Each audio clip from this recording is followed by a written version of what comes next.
now as we think about where is Tolkien in the 21st century, I see sometimes people who try to claim him for right-wing politics. Oh, right.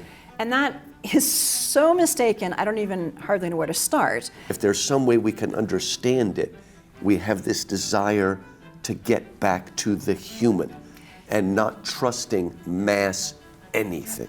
Tolkien is really giving us some images, some meaningful images of what evil really is. Evil is not power. Evil is not a thing. Right. It's important. A lot of people don't get this clearly. The reason that their ploy works of taking the ring into Middle-earth to destroy it is because they know that Sauron cannot conceive that someone having the ring would not use it. Yeah. So he doesn't have the innocence, doesn't have the humility, cannot understand it. And that's why they're able to go right under his nose, because evil is ultimately blind. Yeah, evil can never understand goodness. Right, and Lewis says that too, literally. You know, evil, goodness understands good and evil understands nothing. Hello, my name is Louis Markos, and I want to welcome you to Socrates in the City. I am a professor of English and scholar in residence at Houston Christian University, and I have been teaching there since 1991, 34 years. And I am a lover of Lewis and Tolkien, ancient Greece and Rome, and also apologetics and classical Christian education. And I am here today with Holly Ordway. All right, well, thanks, Lou. So, as you heard, I'm Holly Ordway. I'm the Cardinal Francis George Professor of Faith and Culture at the Word on Fire Institute, and also visiting professor of apologetics at Houston Christian University. And I'm a Tolkien scholar. I have two big books on Tolkien. One of them, Tolkien's Modern Reading, Middle-earth Beyond the Middle Ages, and the other, the most recent one, Tolkien's Faith, A Spiritual Biography. So it's a great pleasure to be here and talking with you, Lou, about all things Lewis and Tolkien. Well, Holly, you and I have a mutual friend in Michael Ward, whom we both admire greatly. And in addition to Planet Narnia, which hopefully we'll talk about later, he helped recover an important sentence from an almost forgotten essay with an unpronounceable title. You probably know where I'm going. Yes, that would be Blissfuls and Flalenspheres, A Semantic Nightmare. There we go. It's crazy G.K. Chesterton. I love it, right? And he says there that whereas reason is the organ of truth, imagination is the organ of meaning. And I've read some of your essays where you talk about that. And tell us a little bit about that. Right. Well, this is such an important concept, this idea of the role of the reason and the imagination. And this is something that I really got right from Michael. He has a really excellent essay called Imagination and Reason in the work of C.S. Lewis. It's a book titled Imaginative Apologetics. And this is the idea that imagination is not just some sort of optional extra that we can use or not as we might want to, but imagination is actually part of the way that we process reality. It's a human faculty. It's the faculty of meaning making. And this is what Lewis is saying. So our senses bring us data about the world. I see a visual image of you there, Lou. But it's the imagination is the processing faculty that takes that data and creates an image. And so I see you and I think, well, of course, this is Lou Markos. But for instance, if I were looking for you at the airport and I happen to see someone in a characteristic white tux jacket, I might say, oh, hey, Lou, but I might have processed it incorrectly and it might be somebody else, with a white suit jacket. Oh, oops, sorry, looking for my friend. So the imagination processes the data and gives an image to our reason, which is the organ of truth. And then the reason has to judge, is this image matching truth, or is it truthful or not? Is that really Lou, or is it some other guy who also is sort of nattily dressed? And so the imagination is that image-making faculty, and we cannot engage with the world without it. So we are constantly using our imagination all the time, whether or not I realize it. The only question is our imagination healthy? Is it able to produce correct images, or images that match up with truth? Is our reason healthy, able to make judgments about these images? And is our imagination being nourished? And that's one of the things that great writers like Lewis and Tolkien do. They give us these images, these stories that are really meaningful, and they allow our imagination to really grasp things in a deep way, gives our reason something to work on. I think the reason Lewis is the greatest apologist of the 20th century is he had this unique way of bringing together reason and imagination in this fruitful marriage. So as Americans, we've got great people like Lee Strobel and Josh McDowell and Chuck Colson. They're just great, we would say, left-brain thinkers. They're so logical and systematic. And I'm not saying they're not imaginative. They tell great stories. But Lewis and Tolkien himself, but especially Lewis, had a way of making an argument in something like Mere Christianity and then incarnating it into Narnia or even his Ransom trilogy. Had this way of appealing to both sides of us, and that's very unique. One of the things I found very freeing, we're both English professors at heart, right? And one of the things that I loved is that hideous strength. There's a character named Mark, and he's about to be indoctrinated into the NICE, the National Institute of Coordinated Experiments. And then suddenly he's restored to himself. As they throw him in this room that's all lopsided, suddenly bubbling up from within is this understanding of the normal that he forgot. And what I love about it is he runs away and he gets to this place and he sees a serialized sort of adventure novel. He started when he was a kid, but he reached a certain age and said, got to put that childish stuff away. And he found himself tearing through the book. I love this. And you and I, a lot of times Christians, particularly evangelicals, are worse at this. Well, if you're a Christian, you shouldn't be reading all this fantasy. But for Lewis, his return to faith allowed him to re-access his imagination, re-access his wonder, and it made it stronger and more powerful. And we still need this in America. It's happening. We're slowly getting people that can talk both languages.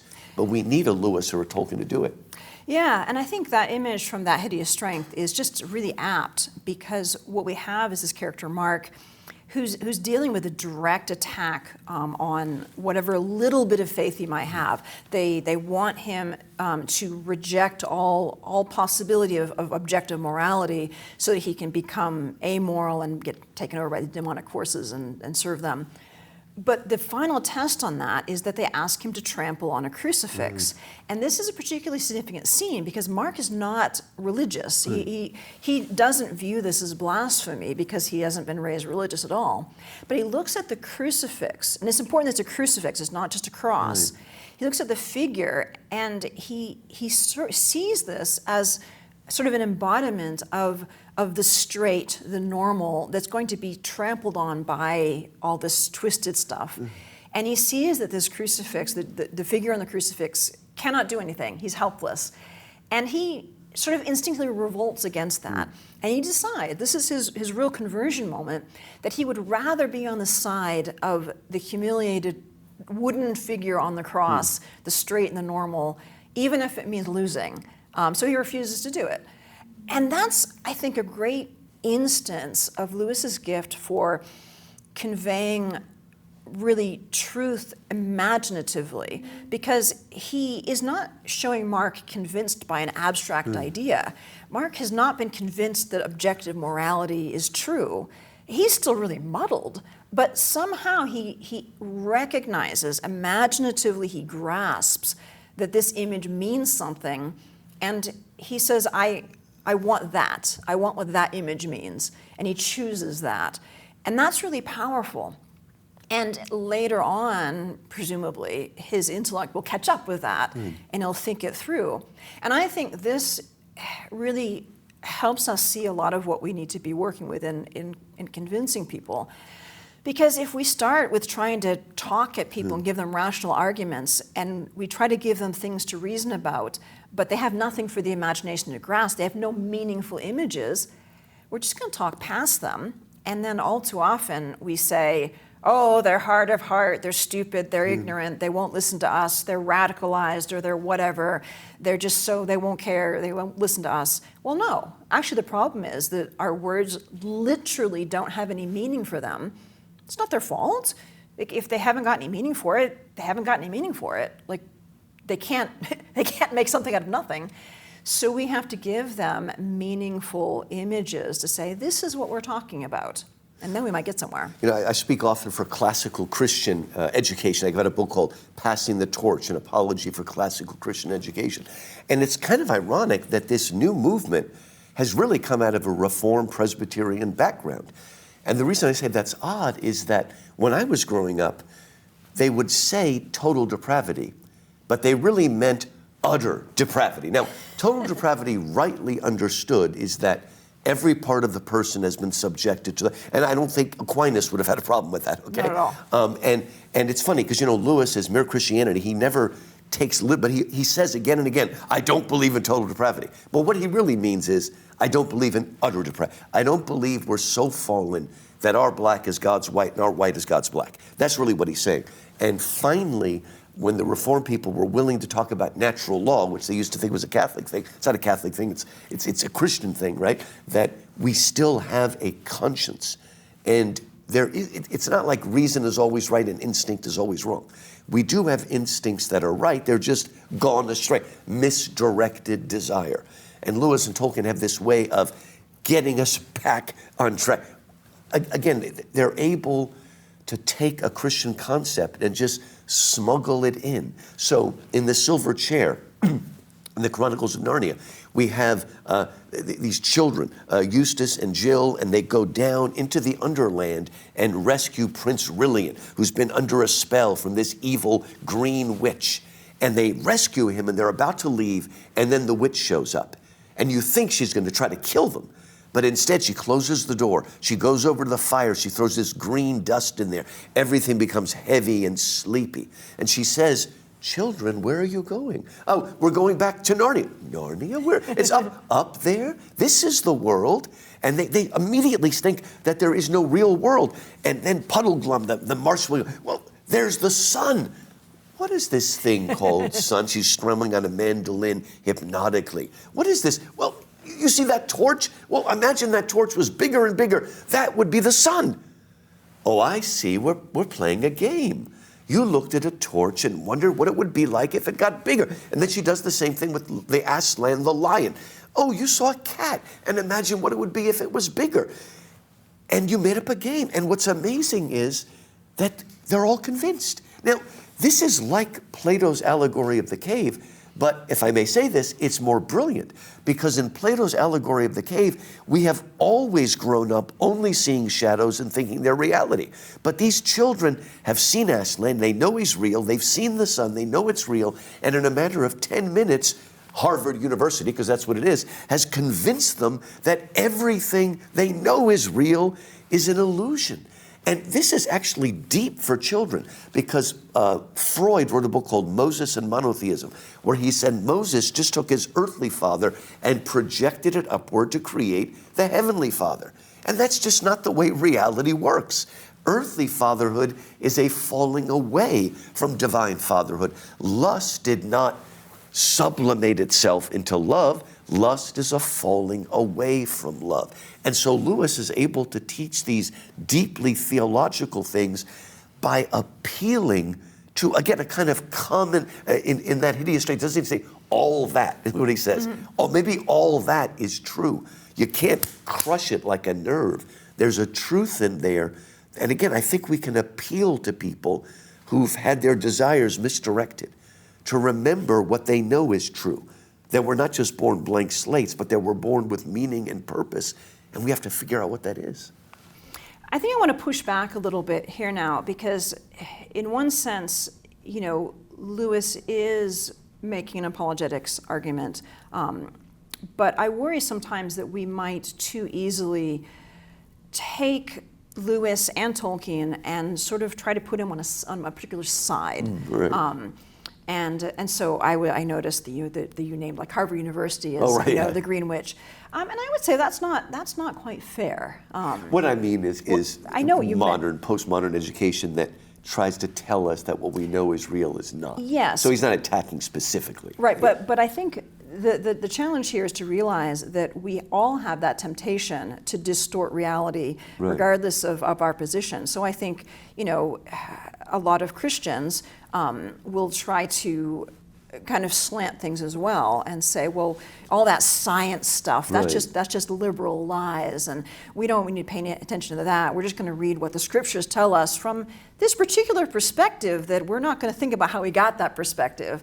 And then, of course, the young people go, out of the their little nest and discover people who have different views, and they think, what's this contradiction? So I think you can kind of get, if I may say so, maybe not the green witch, but the purple witch, strumming and saying, oh yes, science, so there's none of that. That's all just a lie. We don't have to think about science. Just pray. You don't need medicine for depression. Don't even think about going to see a therapist. Just pray harder. And of course, you get people who get really hurt by that because they're told that they need to see the world in a very rigid way according to what they had been told is the faith. But it turns out, this is much more capacious because God made the entire cosmos and he gave us the intellect to figure out how that cosmos works. And because of the natural law, people who don't know anything about God can still figure out a lot of true things about the cosmos and share them. So I just push back a little bit to say it's not maybe quite so clear cut. And of course, Lewis, writing in the UK, we mustn't take his views and just sort of put them onto America grappling with modernism and postmodernism. So I think this might be an interesting time to shift over to one of the questions that we've been thinking about, which is the ways in which Tolkien and Lewis can sometimes be misrepresented or have their ideas sort of twisted in ways that they shouldn't go.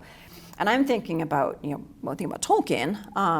In the 1960s, his work was really co-opted by the American hippies. And of course, Tolkien was still alive at this point, and he sort of rolled his eyes at the whole Frodo lives and go Gandalf.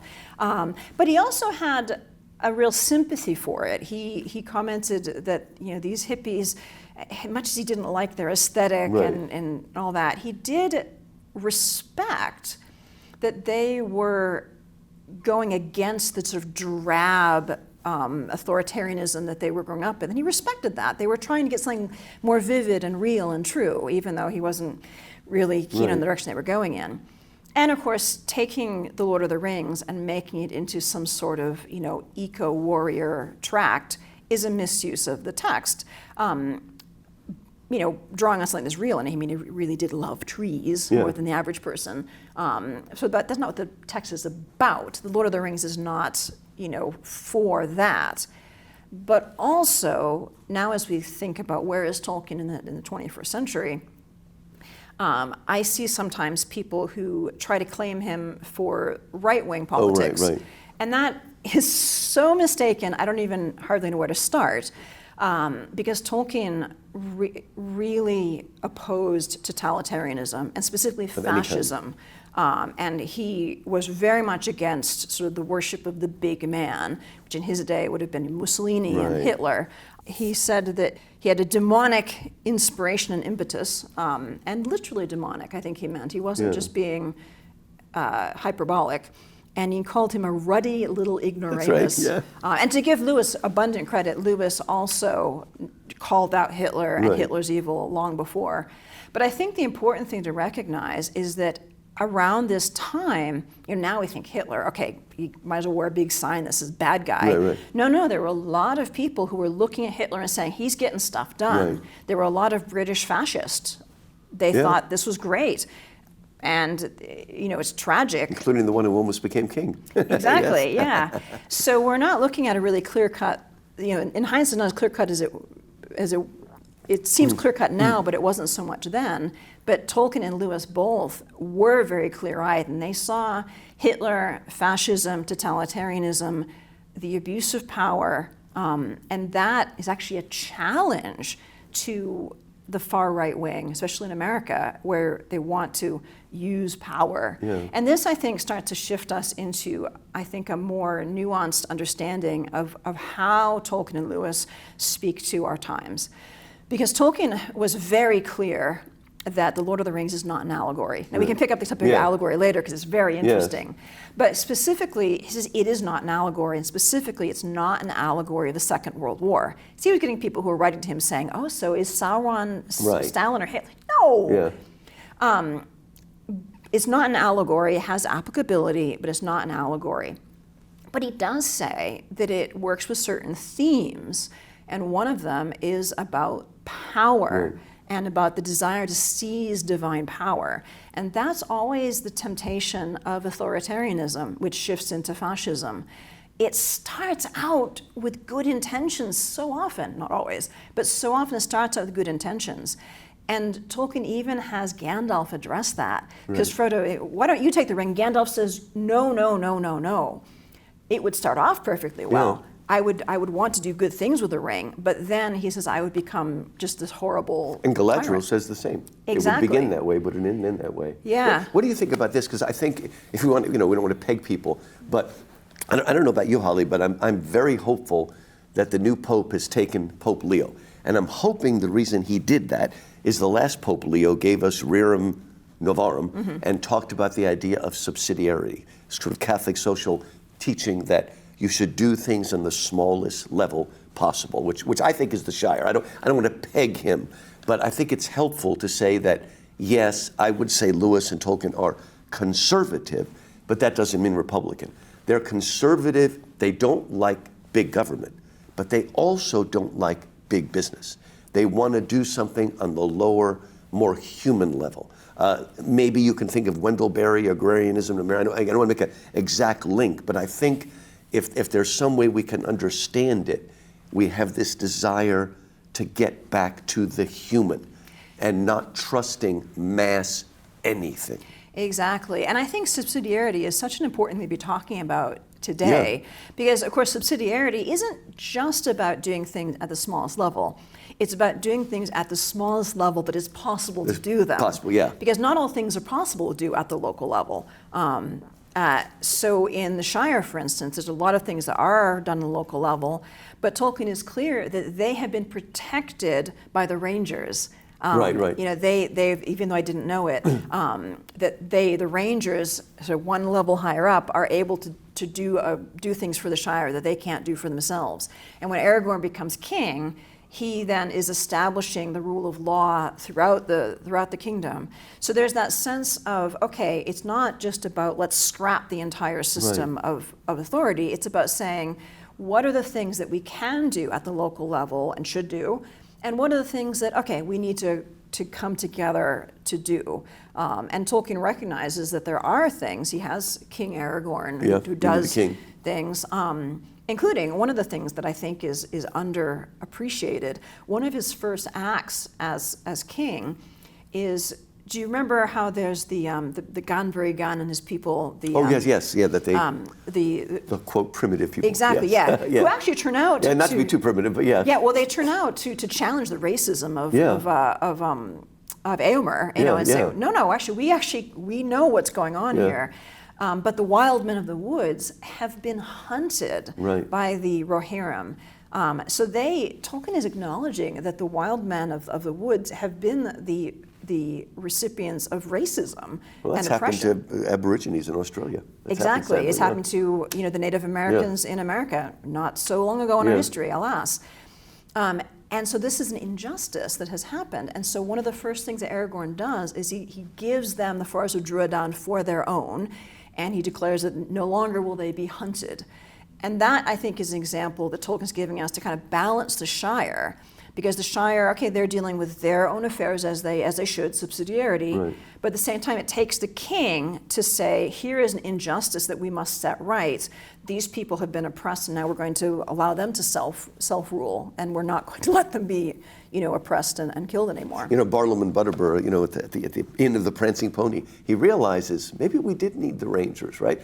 And then there's a wonderful moment where Gandalf says, there's now a king on the throne, and he's about to turn his eye this way, as if that will clean up the roads. I mean, in Prince Caspian, Caspian comes back and he falls in with two dwarves, Trumpkin and Nickabrick, and a badger named Truffle Hunter.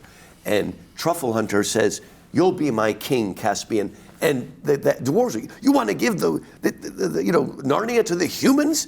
And he says, no, Narnia is a land for talking animals, but it's a land for a man to be king, because Aslan established, sons of Adam, daughters of Eve, they're going to be the royalty.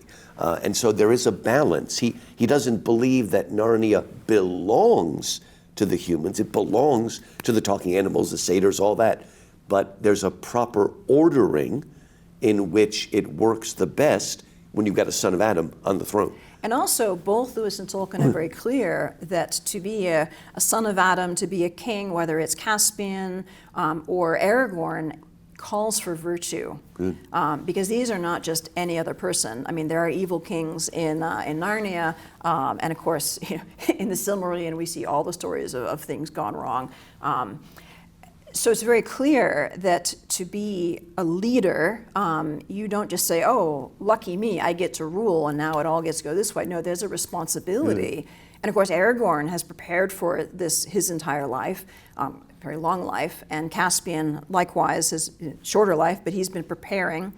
And they're both characters who are actively virtuous. And I think that's something that both Tolkien and Lewis are really, I think, calling our attention to, this need for virtue, for personal virtue. There's a wonderful moment near the end of Voyage of the Dawn Treader where Caspian wants to go with Reepicheep to the end of the world. And Reepicheep says, you can't do that, sir. What do you mean I can't? You cannot do that. You're not a private person to follow your desires. You have a kingdom, and of course Lucy reminds him of the daughter of the star, that you've got to go back. So the king can't do whatever he wants. And, Aslan always has his little catechisms about, will you be the, first in battle and the last to leave? Will you, hurt so your people can, there's a sense that the king, and we need that so much today. Exactly. The idea of responsibility and duty is beautiful. And it really comes back to the Christian ideal. He who would be, leader must be servant of all. We tend to miss that out. There's a lot that Jesus said that we kind of don't maybe look at as closely as we would. No, to be servant. Environmentalism, stewardship of nature, that's okay. Yes. Okay, not deifying nature, but we are stewards and responsible. And he's always taken care of the animals and stuff like that. It's quite an amazing thing. Lewis and Tolkien both have this, and Lewis himself was against what he called vivisection. I guess we would call it animal experimentation. He was against that way, and I don't remember if Tolkien spoke on that, but I'm sure he would be against it. But Lewis specifically, there's an essay where he's against it. Yeah, because cruelty is always wrong. Yeah. I mean, this is something that I think we tend to forget. We live in an age of instrumentality, of utilitarianism. And that's, we have a mind of metal and wheels? We Is do. that what you're saying? I think we do. And I think it becomes very easy to sort of say, what's that terrible phrase? Well, if you want an omelet, you got to break some eggs. Well, okay, that's great if you want to make an omelet, but human beings are not eggs. Good. And if we are breaking people to get what we want, perhaps what we want is not what we should want. Or perhaps we should go about it a different way. Cruelty should never be part of our process. And that's something that I think we need to come to grips with better in our current culture. Maybe there are some things we shouldn't have. Exactly. There is such a thing as forbidden wisdom. Yeah. And both Narnia and Lord of the Rings are places where people that breach that taboo and seek, the White Witch found the secret of the deplorable word that would destroy everything, right? And she said, I paid a terrible price to get it. Even Uncle Andrew said his hair went gray, seeking after these secrets he shouldn't have known. And we see, Saruman and Gollum, right from the beginning, Gollum is seeking after a wisdom that is not meant for him.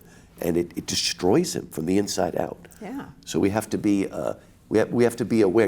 What's the old thing? Beware what you wish for. You may have the misfortune to get it. Exactly. And we do see characters like that.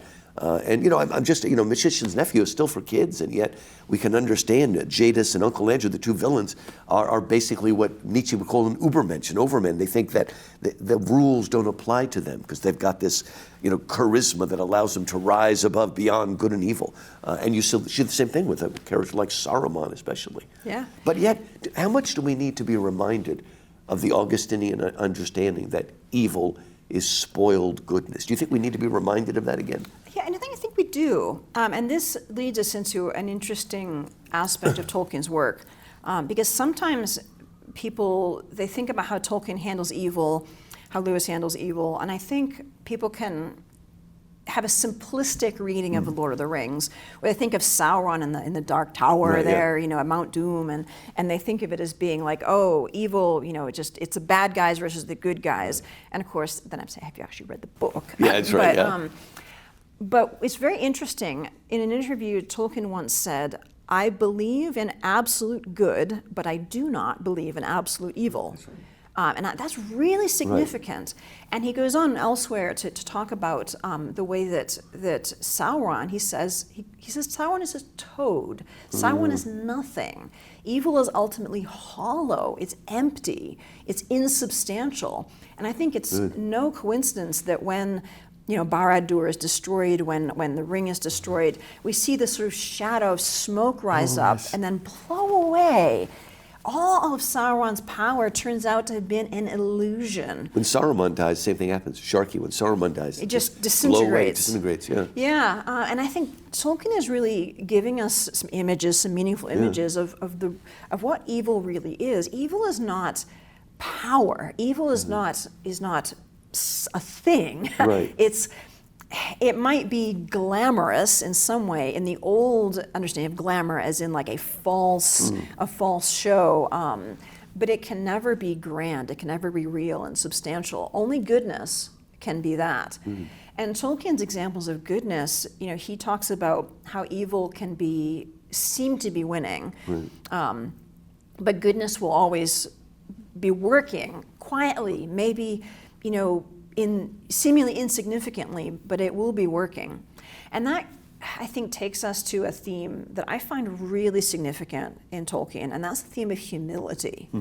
And again, because we have kings, and we have Sauron, and we have wars and all that, sometimes people look at that, and I think the grandeur of the film adaptations can maybe shift people's attention. I do really like Jackson's films of The Lord of the Rings, but sometimes they can obscure the way that in the novel that Tolkien's really emphasizing the hobbits, because those are the real protagonists. They're the hobbits. And the hobbits are the weakest people in Middle-earth. They're not powerful warriors like Boromir or Faramir, they're not wise like Elrond or Gandalf. They're really genuinely weak, less knowledgeable, childlike. They've got nothing to contribute on a kind of worldly level. And it's important to recognize that. It's not that they have actually, secretly they have these great abilities that will come to the fore. No. They're good at throwing rocks, but that's about it. Yeah, no, they've got, on the grand scheme of things, they've got nothing. And that's really important. And this ties in to Tolkien's fundamental understanding of the faith, because he even explicitly connects the humility of the hobbits to the humility of Mary, the Mother of God, who, in her, she's just a woman, and yet, God asks her to be the mother of His Son, and she says yes. And she says, the mighty have done great things things for me. He has done great things for me, and I am the humble one. And that's what he sees in the hobbits, that they are the humble ones of the world, for whom the Lord is doing great things, and through whom the Lord is doing great things. And this humility is apparent from the beginning. We have the Council of Elrond, where Frodo steps up and says, I will take the ring, though I do not know the way. And he doesn't know the way, and he can't get there without help. And I think again and again, this comes back to Tolkien's understanding, that the Christian faith is one of reversals. In Mary's Magnificat, the mighty have been put down from their thrones, and He has raised up the humble and the meek. That's what we see in the hobbits. They are the humble, they are the meek, and they're the ones through whom Middle-earth is saved. But not by power of arms, not by wisdom, even not by their own strength of will. And this is a really important point at the end, a point that's often missed. Even Tolkien noted how many people missed it. Frodo fails. He does fail, he loses. Yeah, he fails at the end. He's broken by the power of the ring that he's borne for so long. And he takes the ring and he seizes it in his eye, I will not do this thing. And he's saved, and Middle-earth is saved because Gollum comes up and bites off his finger and falls in.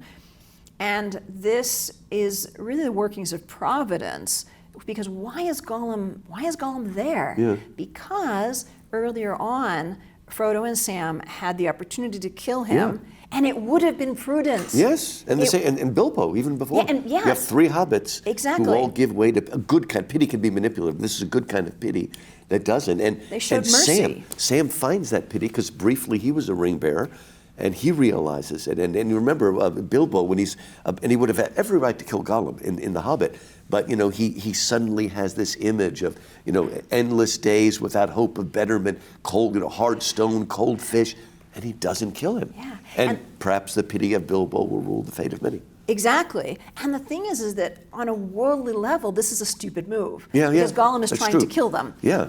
But they're not motivated by worldly wisdom. Yeah. They're motivated by a sense of mercy, which is so important to Tolkien. And their ability to forgive Gollum after he dies. Let Yeah. us just let him go. Exactly. Let and us not hate him. And that ultimately is how Middle-earth is saved, through the exercise of mercy and pity and the workings of Providence. So here we have such a countercultural message, as it were. Like, no, it's not about power. Aragorn and all of his armies only serve as a distraction. That's true. It's true at the end, yeah. They're waiting, will this happen? And yeah, I'm amazed every time that he fails, Frodo, and you've got the catastrophe. It's all building up to this sudden twist that you would never expect. And it works because every time you read the book, every time you see the movie, you're surprised again. And you're uplifted again, just like every time you read the gospel and you get to Easter Sunday and it's like, what's going on? Oh my gosh, it's a complete reversal. So even Satan is taken by surprise. And it's important, a lot of people don't get this clearly. The reason that their ploy works of taking the ring into Middle-earth to destroy it is because they know that Sauron cannot conceive that someone having the ring would not use it. Yeah. So he doesn't have the innocence, doesn't have the humility, cannot understand it. And that's why they're able to go right under his nose, because evil is ultimately blind. Yeah, evil can never understand goodness. Right, and Lewis says that too, literally. Evil, goodness understands good and evil understands nothing. And I love it, there's a really important word in the Gospel of John, and the light shines in the darkness, and the darkness has not, the Greek word means to grasp, but it can be grasp with your hands, seize, or grasp with your mind. So you can say, but the darkness has not overcome it, or the darkness has not comprehended it. And I think with John that the obvious surface meaning is it can't overcome it, but I think the deeper meaning is darkness cannot even understand light. It's Again, the movie did a great job of getting almost all the good lines in. But one of the ones they missed, and I'm sure you like this line too, is when Gandalf goes to Saruman. He says, "Hail, Saruman the White. I am no longer Saruman the White. I am Saruman of many colors. I preferred white." White will do as a beginning. The white page can be written on. The white cloth can be dyed. The white light can be broken, in which case it is no longer white. Remember what he says? And he who breaks a thing to find out what it is has left the path of wisdom. Yes. He's not against science. There are sometimes you need to do dissection. But we sometimes think that the only path to wisdom is cutting and tearing apart. Yeah, and it's not. And I think it's important that Tolkien uses the word break. Yeah. Because a good scientist does not break. A good scientist explores, maybe take something apart, but always with respect. Good. And this is something that that Lewis gets at in Abolition of Man, which includes a discussion of regenerate science. And of course, The Abolition of Man is such a complex book. Yeah. We could go into great depth. I will actually give a little bit of a plug for Michael Ward's book, After Humanity, because that's such a fantastic guide to Abolition of Man. So Lewis is talking about regenerate science, and what would it be like to have science that didn't destroy as it explored? Because a good scientist doesn't break. A good scientist might, take things apart to look at how they work, to Right. understand how they work. But that's very different from like smashing stuff up to get your way. It's similar to the way that Tolkien talks about roads. Now, Tolkien, and this is one of the misconceptions about Tolkien that has gained a lot of traction, this idea that he was some sort of Luddite and hated all technology. That's not the case. He got a typewriter. Yeah, he and actually. a ballpoint pen. Well, he had multiple typewriters. At one point, he had 3 typewriters. He was, if I may coin a phrase, a typewriter nerd. Remember, because in his day, typewriters were advanced technology. That's true, yeah. And he had one with a special keyboard for philological symbols. There's a letter in which he writes to his grandson, extolling the virtues of this model and that model. Right. He was really into voice recorders. Again, a new technology. Oh, right. He was experimenting with them. He used one to practice. He wanted actually to be, they were doing a version of Sir Gawain and the Green Knight, which he translated. Oh, right. They were doing a version of that for the BBC, and Tolkien really wanted to be the one to read it. And so he practiced on a voice recorder before he went to London to audition. They didn't pick him. Yeah. But the point is that he wasn't objecting to this technology. He was using it, sort of cautiously. The first time he used it, he did record the Lord's Prayer in Gothic, as one does. And that's partly playful, but partly, I think, a kind of humility. Like, if I'm going to use this new technology, let's have it be the Lord's Prayer be the first thing that's on it.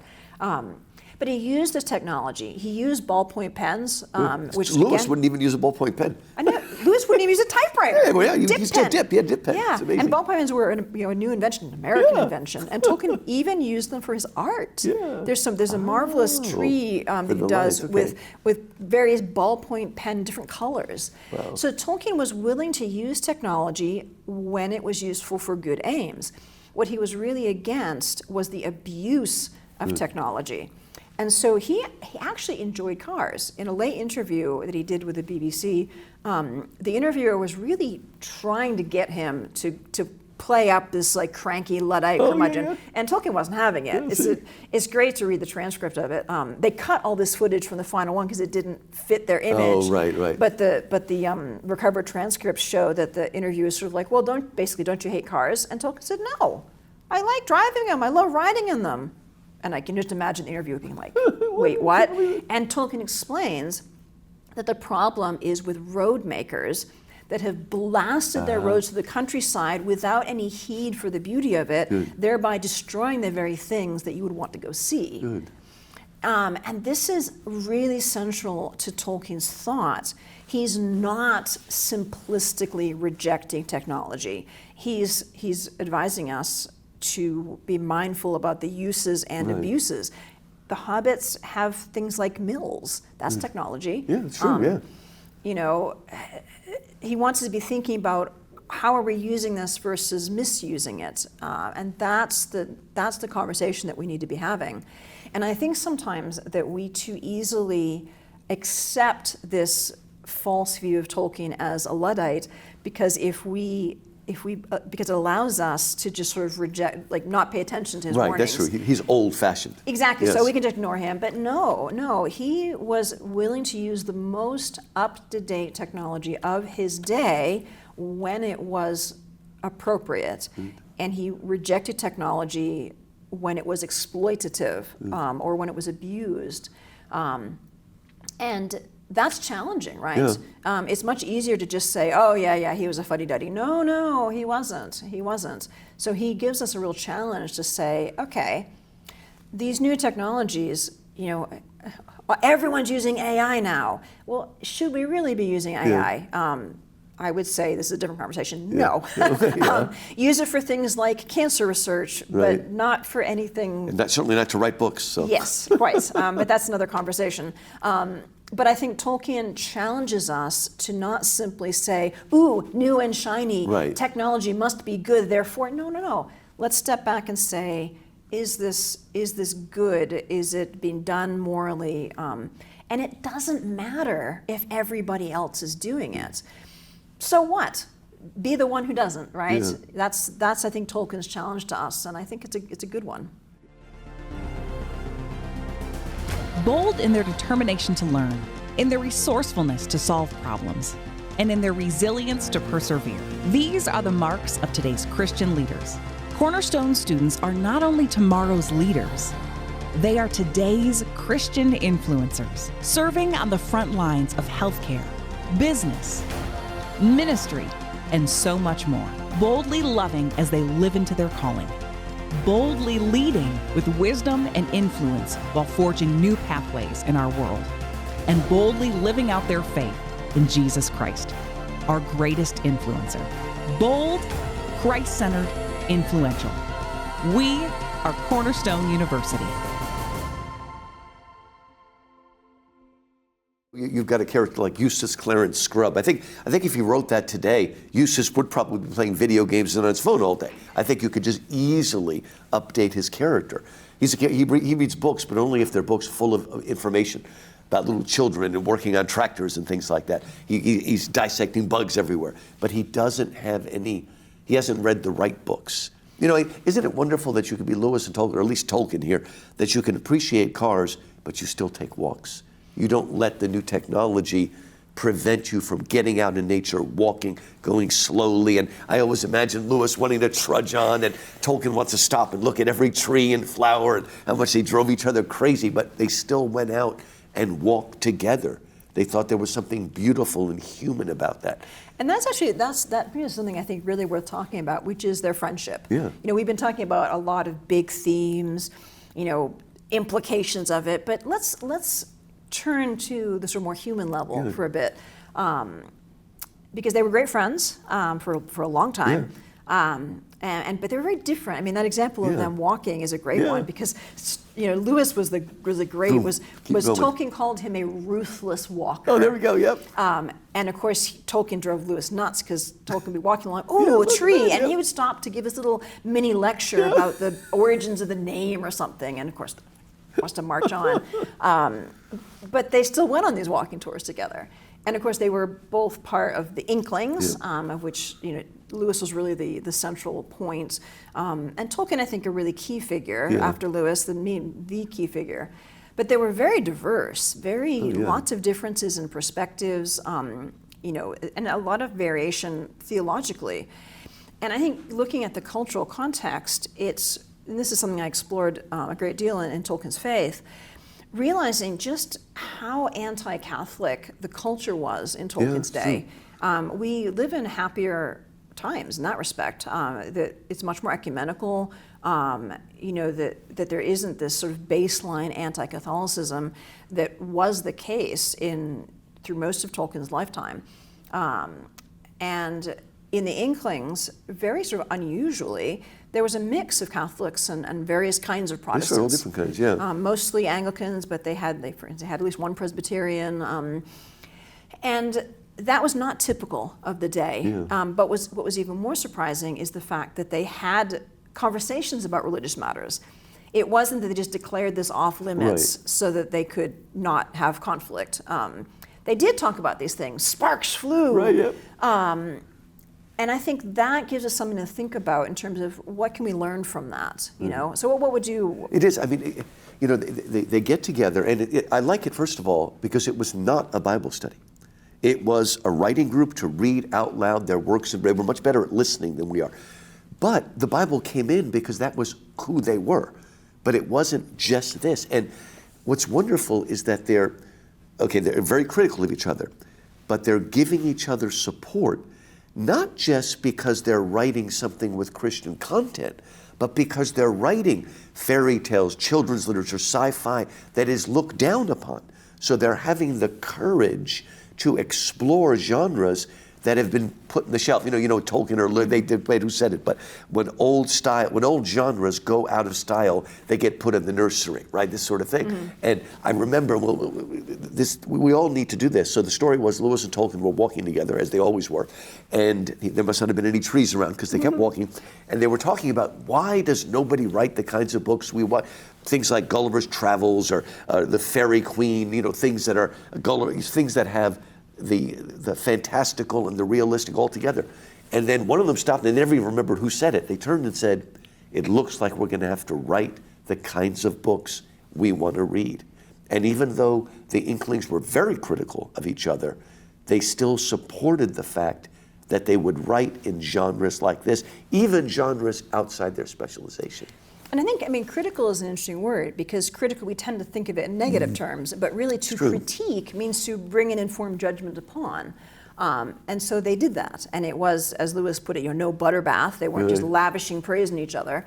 But neither were they tearing each other down most of the time. Unfortunately, Hugo Dyson turned out to be a bad egg. Another bloody elf. Yeah, that's terrible. Yes. So he was very negative about Lord of the Rings and really hurt Tolkien badly. So that was the negative kind of critical. But in the positive sense, they just were taking each other's work seriously. And it wasn't all directly Christian. I mean, Warren Lewis, who, Lewis's brother, he wrote 14th. All these books on 14th century France. He became, he was an amateur historian, but he published all these books about French history. Havard, the physician, doctor, he wrote he wrote some medical things, if I'm not mistaken. So people were writing all sorts of different things. Some of them we forget about because they weren't as famous and successful.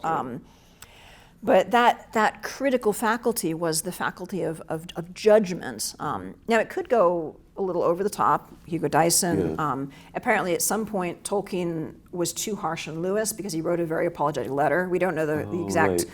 We don't know the context for it, but somehow he was too hard on Lewis, and then felt afterwards, okay, I overdid it. And he writes this really sweet letter to Lewis, just apologizing. And what humility that takes to say, sorry, and I think that is something we need to recover, this sense of fellowship where they really could tackle different questions, difficult questions, where they didn't agree, and didn't expect to convince the other person necessarily. One of the things that brought Lewis and Tolkien together is Tolkien showed Lewis an early version of the story of Beren and Luthien in poetry. It's in the Lays of Beleriand is where you can read it. And Lewis sent it back with unbelievable marks everywhere, and then, this is one of the best things I've ever read. I mean, it's amazing, and maybe this is too harsh. My understanding is that when Tolkien had criticism, he would either just ignore it or start all over again. Maybe that's an exaggeration, but it is. I mean, that's what Lewis said about him, that he tended to do that, and it is true that Tolkien had this terrible habit of just starting over again. Right, So many of his unpublished manuscripts are about half to 2/3 finished. He never gets to the end. But it's not true that he didn't take constructive feedback. For instance, the Lay of Leithian, which is this poem, it's just interesting. Lewis showed real insight into Tolkien's personality because Tolkien was much more sensitive than Lewis. Yeah, it's true. Tolkien's very extroverted, but very sensitive and very easily hurt. I would even say a little too sensitive. He could be prickly sometimes.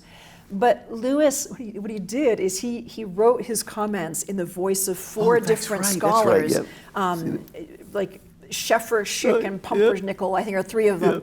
And these are comments arguing over the correct reading of the manuscript. That can't possibly be the accurate reading. It's unworthy of the poet.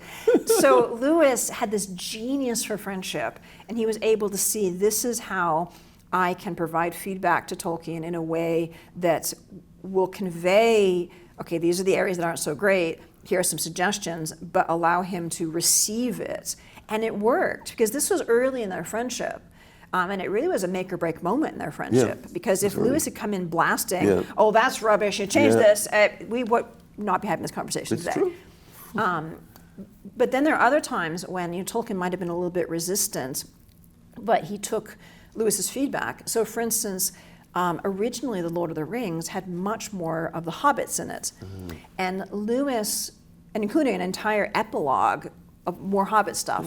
And Lewis made the very important observation that the hobbits are only interesting when they're doing in non-Hobbit-like situations. And Tolkien mulled this over and he said, you know what, I enjoy writing scenes of hobbits just being hobbits. I personally just enjoy that. He is a hobbit. Exactly. And he all likes his waistcoats. But then he recognized that Lewis was right, and he cut that from the manuscript of The Lord of the Rings to what we have today. That's a pretty significant change, and it was a response to Lewis's feedback. And he said, I myself like this bit. But Lewis is right. This works better for the manuscript. And I think that's a fruit of a real relationship where they're able to recognize, differences in perspective and share these thoughts. And it's very fruitful. Yeah. One thing I love about Lewis, I wrote an essay about him a long time ago called The British Barnabas. Barnabas being the one, of course, who brought Saul, Paul, later Paul, together with the church leaders. And he had this wonderful way of taking his friends, not Tolkien, but his friends who were a little bit heterodox, and lifting them up into orthodoxy. And the example I would use is Charles Williams. Again, he gets a little into spiritualism, but you got That Hideous Strength, which is a Charles Williams book, but it's brought up a little more into what we would recognize as orthodoxy. See, I'm going to disagree with you. You don't think you think? No, because Charles Williams is definitely unorthodox, a wacky guy. But I'm going to say That Hideous Strength is not as much of a Charles Williams book as it seems. And I think there's a bit in the biography of Lewis by Roger Lancelot Green and Walter Hooper, where there's that famous line of, That Hideous Strength is often said to be a Charles Williams novel, but then they go on to say, this is the bit that's not quoted, but that's just an exaggeration. And so there are certain Williams-ish elements to it, but it's all Lewis. Yeah. And I've actually written, it's abolition of man. Yeah, and he's working with Arthurian elements in a way that's very different from Williams. People often think that because Williams was really into Arthuriana and That Hideous Strength has Arthurian elements in it, that Lewis got that from Williams, but no. Lewis's interest, as you well know, in Arthur dates back to decades before, and he even observes of Williams that his knowledge of Arthurian stuff is kind of amateur. Well, he does. I mean, I do think that War in Heaven is not as insightful into the Holy Grail as I expected it to be. I enjoyed the novel, but I mean, to me, it's like Williams. First of all, Ransom, I find, is becoming a little bit like a Williams character himself. Little bit. He becomes and some think that got Tolkien upset because he begins as a philologist. But one of the things that Williams does that's amazing is he writes what we would call a spiritual warfare novel with regular people, not nuns and priests and monks. He's right up to this present darkness, that brought all of that back. And that's where I see that sort of link to it.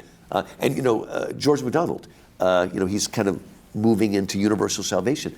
And we get the Great Divorce, where it is George MacDonald, but brought and then also Owen Barfield, who was messing around with anthroposophy and Rudolf Steiner. But Lewis still likes those ideas, but he takes I agree. Important. He manages to glean the gold. Yeah. But I mixed my metaphor. Glean the wheat from the chaff. He refines the gold, and I think I would absolutely agree with that. I think Lewis does a lot of that, and he has a real genius for friendship. Yeah. He brings out the best in all the people around him. He builds up rather than tearing down. I think that's just it's fantastic, and certainly. He does that for Tolkien. Tolkien just straightforwardly said that if it hadn't been for Lewis's encouragement, his constant encouragement, he would never have finished, let alone published Lord of the Rings. That may be Christopher Tolkien a little bit, helping him to being the first fan, so a little bit, but I think he's being absolutely straightforward that he just would never have finished it, and he certainly would never have taken all the effort to bring it to publication without Lewis's encouragement. And Lewis even wrote one of the first good reviews, which was a little risky for him. Yeah. Because people were still not taking this stuff seriously, and a lot of people don't realize, we just take for granted that one of the reasons Oxford was upset at Lewis and didn't give him a professorship was because he wrote about Christianity. Well, that's a little bit true, but it was more that he was writing popular things outside of his specialty. And I will tell you, I don't know if you feel this way, but Lewis particularly, Tolkien as well, but Lewis especially, as an English professor, gave me permission to be a generalist. Because, the academia is so overly specialized, especially in the humanities. I don't mind too much having an eye doctor who's a specialist, but I don't want the humanities to be overly specialized. And Lewis shows us, and even Lewis's specialty, medieval and Renaissance literature, that's a specialty, okay? So, and Tolkien, in a little different way, but Tolkien is still willing to take what he's learning and put it in this new format, this accessible format. And I think we just need that today. Yeah, it's interesting. I would definitely agree that Lewis is a great model for a generalist, but I also think that Tolkien is a great model as a specialist. Because, And he was. Yeah, and I think it's important to see these two men are very different. And sometimes they can get kind of melded together as if they were, this sort of composite figure, the tall Lewis, like the Chester Bellamy, the tall Lewis.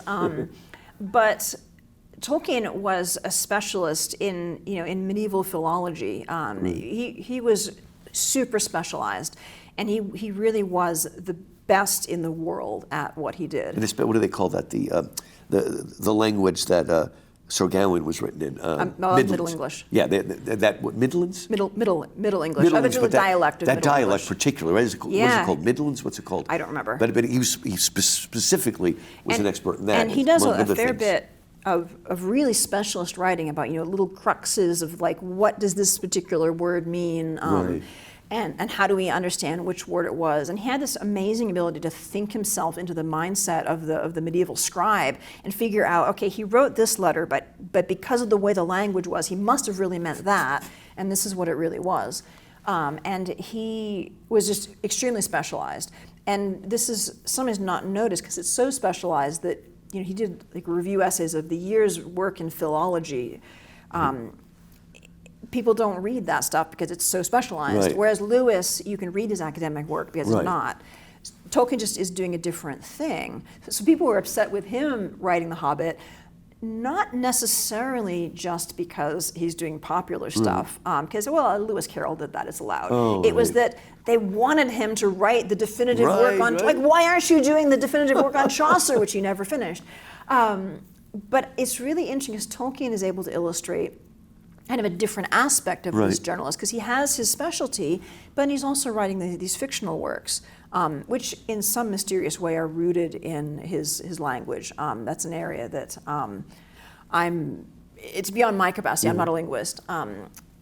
We need Tom Shippey. We need Tom Shippey here. Yeah, Tom Shippey's works are really helpful in that. And Tolkien was also extremely generous in his help to his colleagues. Right. And this is something when I was... And you show too, especially his female students, he was very supportive of. You showed that in your book. He was, yeah. And this is, I think, something that really needs to be well known, because he was living and working in a time when sexism against female students was almost taken for granted. Some of the stories I came across in, anecdotal books from students of the day, contemporary books. There were some professors who made the women sit in the back so they wouldn't have to look at them. I kid you not. But Tolkien always took pains to respect his female students and help them. He was sometimes a little mystified that they didn't seem to progress as far as his male students in their profession. But far from that being him being sexist, he was, I think, observing a real thing. He was observing a kind of glass ceiling effect. And he wasn't really sure what's going on, but he was trying to help them go as far as they could, and then noticing, he was observant enough to notice that they weren't getting the chances that his male students were getting. But he wrote recommendations for his female students. He supported them. Simone Dardenne actually ended up becoming a full professor. He was very supportive of her work. But even as a professor, he would do things like sit down with a junior colleague and help them work out their plan of lectures. He freely gave of his time. He asked nothing in return. He had this generosity of giving his time to build up his colleagues. That's amazing. And think about, just as Lewis is encouraging him to finish Lord of the Rings, Tolkien all but pushed him to take that full professorship in Cambridge. He did. He turned it down at one point. And Tolkien's like, you've got to take this so that you will have the time to write and do these things. Exactly. And, it's interesting, we talked about, this is the uniqueness of Tolkien, right? He is this specialist, right? And he writes Beowulf, The Monsters and the Critics. And what makes that basically the first essay of modern is not his incredible understanding of the language, though it's there. He just says something simple like, why are we ignoring the poetry? Why are we treating this as an artifact, as if it were a bowl or something? It has a great story with heroes. So isn't that wonderful that this, again, great philologist is really allowing us to, and maybe you could say reason and imagination, right and left brain, bring it together and remind people. And then it was almost like they didn't even know that. I mean, I remember I went to University of Michigan, and one of my friends was this girl who was getting a PhD in classics, and she spent the entire semester reading the Agamemnon by Aeschylus, one of the most powerful, Aeschylus is the only person you could put next to Shakespeare. And I asked her at the end, well, what did you learn? What insight did you get into one of the greatest plays ever written? And she had nothing whatsoever to say. I mean, I understand that you and I have done proofreading. Don't ask me if this is a good book. I'm proofreading, So I understand that. But still, an entire semester and nothing to say about the play as a play. Yeah. That's why we need Tolkien to remind us of that. Exactly. I mean, because he was able to get into the weeds to the infinitesimal degree, but also step back and see that big view. So I think our last question to wrap up, let's kind of pull the threads together a little bit. There are a lot of people today, a lot of Christians who want to write things for our culture, for our times. They want to be the next Lewis, the next Tolkien. And unfortunately, too often, in my view, being the next Lewis, next Tolkien means they write, some fantasy that has halflings and something instead of hobbits, or they go through a different kind of magic portal rather than a wardrobe.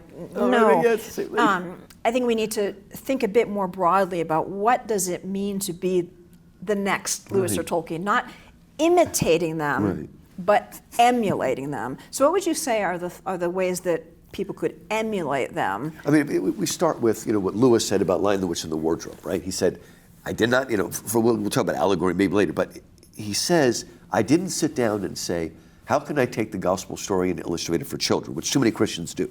He says, according to Lewis, it started with pictures in his head. He had pictures of the fawn holding the packages, right? And the sleigh and all.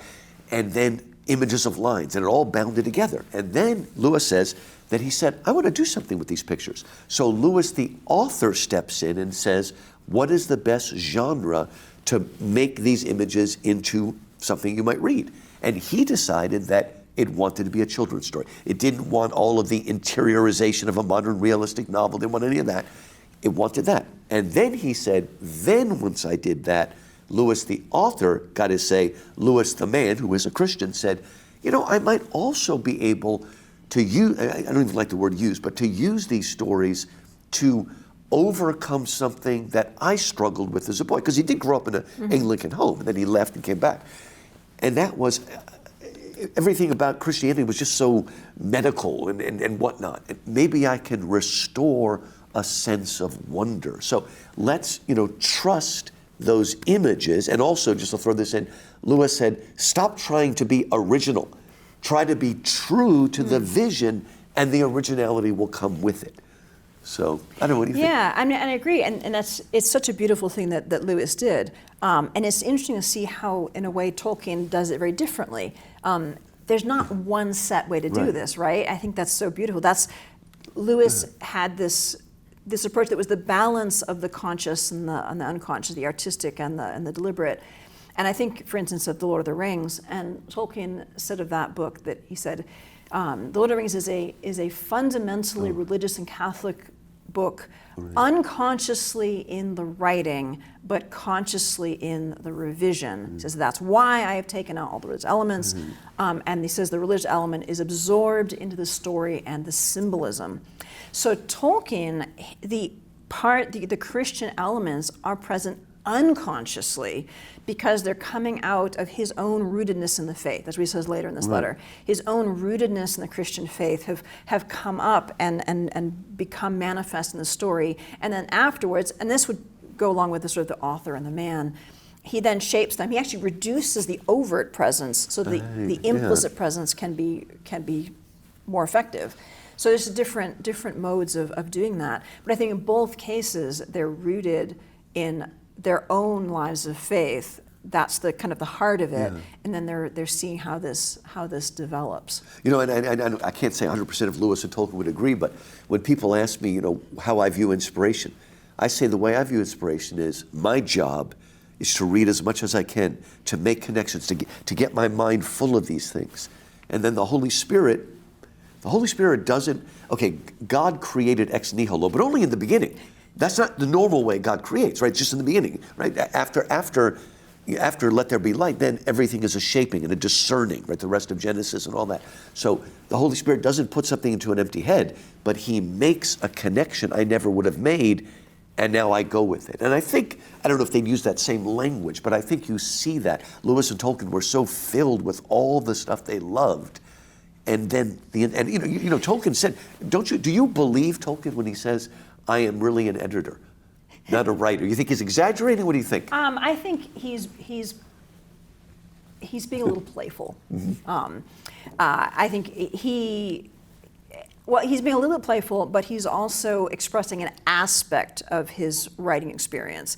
And when he makes that comment about he feels that he's more of an editor of his work, he's making that comment decades after the writing, looking back on it. And honestly, I feel that way looking back on my books, especially Tolkien's Faith, which was a massive undertaking. I think, wow, how did I write that? Yeah. Wow. But I know how I did it. Yeah. And I think Tolkien also, if you look at his manuscripts, he was a reviser. He's laboring over it. He's really working on it. And both Lewis and Tolkien, massive readers, and of course, I've done my work in Tolkien modern reading. He actually did read a lot of modern literature. Both of them read quite widely. Yeah. And they were reading, they were thinking about what they read, they were discussing what they read, they were processing it and writing about it. They were actively engaging with their literary culture, with their contemporary culture. So they were very active, and that's part of what's feeding into it. So, thinking about how people today are writing, I do a lot of mentoring of writing and teaching of writing, and I'm sure you do the same thing with your classes. You don't just sit around waiting for inspiration to strike. Right. If you do that, you will never write anything, I guarantee it. You just have to do the work. And that's something I think we need to encourage people to do, do the work. Don't you tell your students, it's like, because some students, they'll write a story, a novel, a book, and they won't do anything until they publish it. They say, you keep writing. The first book I published was like the 5th book I wrote. That's not the way. You have to keep going and keep moving. And certainly Lewis and Tolkien did that. Yeah, exactly. They wrote a lot before they got published. And they did a lot of just thinking and discussing and engaging, like read books, read lots of books, read a lot, read actual books, not just stuff on screens. Holly was one of my son's professors, 5 classes, and she took a good writer and made him to a very good writer, and you really helped him write this sonnet that was beautiful. And I read it, this is great. And then he showed me another sonnet, and I'm like, darn it, if you showed me this one first, I would have said it was great. Now I know what you can do because you really pushed him, and he made that better as well. But that's good. He appreciated that, and you pushed forward. Yeah, that's the thing. If you view writing as just something that sort of magically happens, then you don't understand how it works. But in my writing, I am a reviser, and the chapters in any of my books, I might go through 10 or 12 full revisions before I get to the final version of a single chapter. And so encouraging my writers to put the work in. And this is a lot of what I do at the Wood Empire Institute. I run a writing community where I mentor writers. And we need to revise. We need to view these things as, okay, you wrote something great. That's a start. Now let's make it better. And that really involves also developing the life of virtue, because we saw this in Lewis and Tolkien. You have to be humble enough to share, brave enough to share. Right. You have to be gracious in giving feedback. You need to be part of a community. You can't just be isolated. So I think all of these things, and this maybe gives a good way to wrap up, kind of pulls all the threads of our conversation together. So whether you're writing for publication or you're just relating to other people, what are the things we can learn from Lewis and Tolkien? Well, the importance of encouragement, the importance of rootedness in the life of faith. They really believed what they believed, and they lived what they believed, even when it was challenging to them. And we see this willingness to encourage, to help. We see ecumenicalism for its time, they were willing to be friends with each other, even though they disagreed on things, even things that were really important, because they disagreed on things that mattered to them. Yeah. And they were able to talk to each other about the things they disagreed and keep disagreeing, but their friendship continued. We're not meant to be lone Christians. That's clear. But I think we could say we're not meant to be lone writers either. No. Lone creators. Yeah. So this whole thing. So this is fellowship is it's a really good thing. So, right, well, we'll leave that as our closing note. So it's been a real pleasure to have this fellowship with you, Lou, on the Socrates Dialogues, and I hope all of you watching this have enjoyed it as well. If you think these conversations are valuable, would you do us a favor and please like this video and subscribe to this channel? When you do that, you help us get these conversations out to a wider audience by telling YouTube that people are interested in this. Also, you can go to SocratesInTheCity.com, sign up for our newsletter, and you can check back every week. There's new stuff here every week. Thank you for tuning in.